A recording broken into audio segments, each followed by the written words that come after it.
bienvenida al economista Alberto Acosta Burneo, analista económico, editor de Análisis Semanal. Economista Acosta, muy buenos días. ¿Qué es lo que está sucediendo con la economía ecuatoriana, particularmente con el flujo de dinero?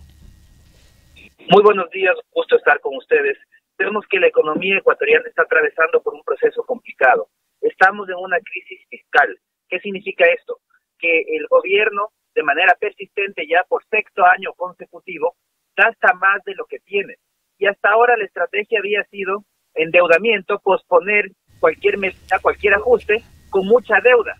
Pero esa es una estrategia que no dura indefinidamente y que vemos que en este año la estrategia del más endeudamiento comienza a fallar. Ya no podemos conseguir todo el financiamiento que queremos. En enero fue el último desembolso importante de deuda, $3.000 millones, y vemos que ahora el gobierno cada vez tiene menos liquidez, y eso ya se ve reflejado en el resto de indicadores de la economía. Una economía que se acostumbró a vivir de la deuda y que ahora le es costoso salir de esa costumbre. Entonces estamos frente a caída o debilidad en los depósitos, que eventualmente se va a transformar también en una debilidad en el crédito, y vemos que aquí lo que se necesita es que el gobierno adopte medidas urgentes para solucionar esta crisis fiscal. Y el origen de la crisis fiscal nace del exceso de gasto, es decir, hacia allá tiene que enfocarse. Hay que solucionar el exceso de gasto para poder poner en orden que acabar con esta crisis fiscal que finalmente está jalando para abajo a todo el resto de la economía. Economista Acosta, muy buenos días. En este contexto y los planteamientos que usted hace, ¿cuáles son los efectos a corto y mediano plazo de esta ley de fomento productivo? Bueno, la ley de fomento productivo aborda dos temas muy importantes y positivos. El primero es el tema de las reglas macrofiscales. Reglas macrofiscales significa poner ciertos límites al gasto público. Eso es muy importante y es positivo. El segundo tema es el tema de incentivar la inversión. Hay que estar muy claros que la única vía para generar empleo es vía más inversión. Más inversión genera más producción, más riqueza, más bienestar, más salarios, más empleo. Entonces, esa también es una vía muy positiva. Un tercer tema que no se aborda en esta ley es el tema de la competitividad. Y es un tema clave para que la economía vuelva a crecer. Necesitamos reducir los costos de producción porque hay que recordar que el país se volvió un país costoso para producir, un país costoso para consumir. Entonces, esos son los temas pendientes, no son soluciones inmediatas y sobre todo lo que más tenemos que estar pendientes es que el gobierno finalmente sí se decida a hacer las tareas pendientes en cuanto a reducción de gasto público. Eso tiene un costo político, tiene un costo económico también, pero es una medida inevitable. Hay que hacerlo, no hay otra alternativa. Economista Acosta, cuantitativamente, ¿qué tan grave es la caída en la liquidez que se ha detectado a través del balance de la Asociación de Bancos Privados? Bueno, vemos que la liquidez a nivel del sistema financiero comienza gradualmente a reducirse, ya no crece a los ritmos que crecía hasta hace poco, y esto se debe a esa disminución en el flujo de dinero que existía. Vemos que el gobierno ya no logra endeudarse al ritmo que lo hacía anteriormente, y que entonces ahora tiene que comenzar el sistema financiero tiene que ver en sus cuentas cómo comienza a reducirse su liquidez. Entonces es un tema que debe ser visto con atención, porque eso va a implicar que el crédito también comience a contraerse. Hasta ahora hemos tenido un crecimiento muy fuerte y vemos que hasta el día de hoy el crédito está creciendo mucho más rápido que lo que crecen los depósitos. Eso es algo que no puede continuar de manera indefinida y pronto veremos cómo el crédito también comienza a debilitarse.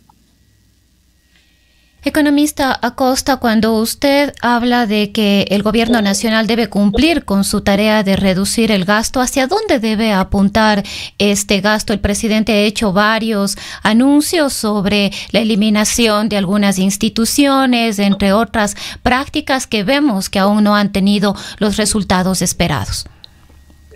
Yo creo que el lineamiento aquí debería ser muy claro. ¿Qué cosas hace el gobierno que sí le dan un beneficio al ciudadano?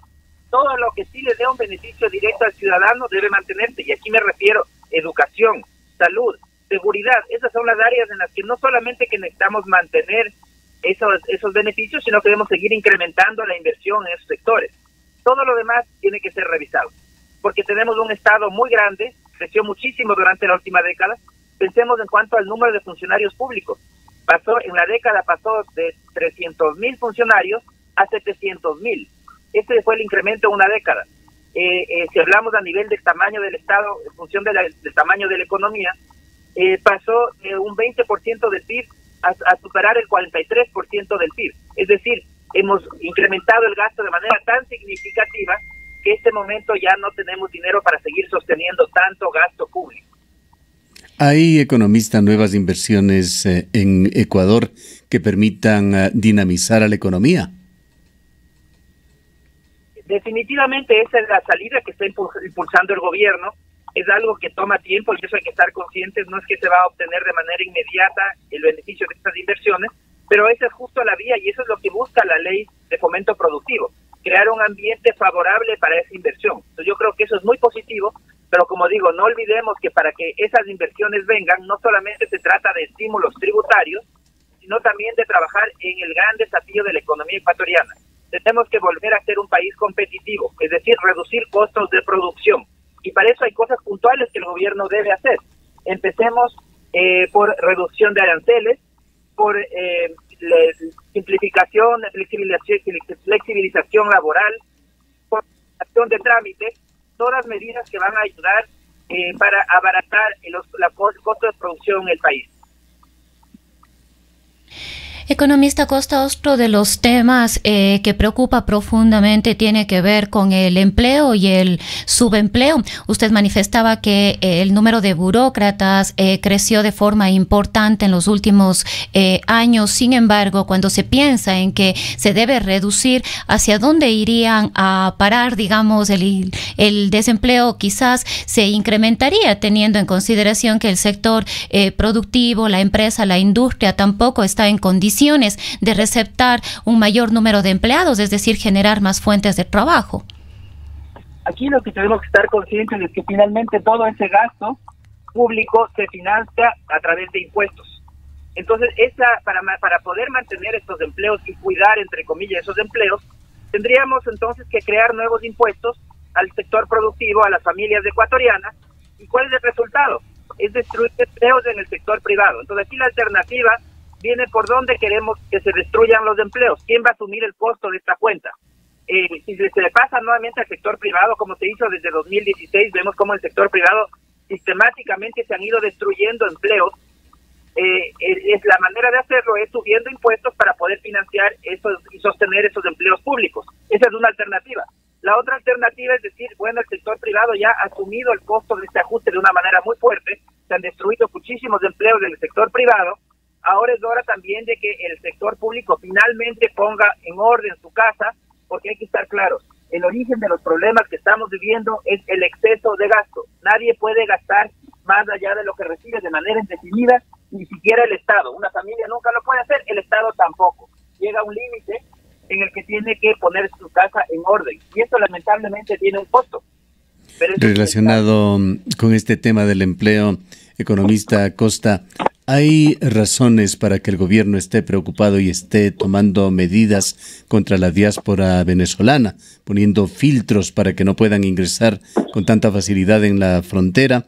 La situación de Venezuela es realmente alarmante, se lo califica ya como un estado fallido, el éxodo de sus ciudadanos es trágico, han ingresado más de 1 millón de venezolanos a Ecuador. De ellos se estima que más de 200.000 se han quedado en el país. Y esto va de la mano con las cifras que eran objetivo del gobierno de generar, por ejemplo, 250.000 empleos en el año, de lo cual se dice no se ha logrado, que más bien se han perdido 160.000. Pero ¿cómo influye este flujo tan grande de personas de Venezuela en el empleo en Ecuador? Bueno, hay que estar muy claros que los venezolanos que vienen al Ecuador no vienen a recoger riqueza que está ahí botada. El que si quiere tener un ingreso, tiene que trabajarlo, tiene que generar riqueza primeramente. Eso es lo que tiene que suceder. Muchos de los venezolanos que vienen al Ecuador no vienen a quedarse en el Ecuador, porque en el Ecuador sabemos muy bien que no hay tantas oportunidades y su destino son países con más oportunidades. Están buscando ir a Perú, están buscando ir a Chile, esos son los objetivos finales. Entonces, es un desafío para el Ecuador, definitivamente que es un desafío el recibir esta cantidad de venezolanos, pero hay que estar claros que lo que hay que hacer aquí, yo creo que el objetivo del gobierno debería ser más bien que esta migración sea lo más formal posible, es decir, que se otorguen permisos, inclusive permisos de trabajo a esos venezolanos, para que puedan competir en igualdad de condiciones con los ecuatorianos, porque ¿qué es lo que está sucediendo ahora? Al ser informales, les terminan contratando sin afiliación a la seguridad social y ni siquiera ganando el salario mínimo.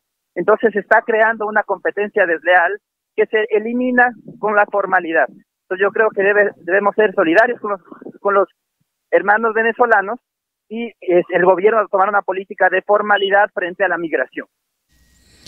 Para finalizar, economista Costa, y siguiendo en este mismo tema, ¿cómo mira usted la situación de Venezuela con un caos en su economía? Acaba de quitar 5 ceros Maduro a su moneda y de anclar incluso los ingresos de la población a una moneda virtual.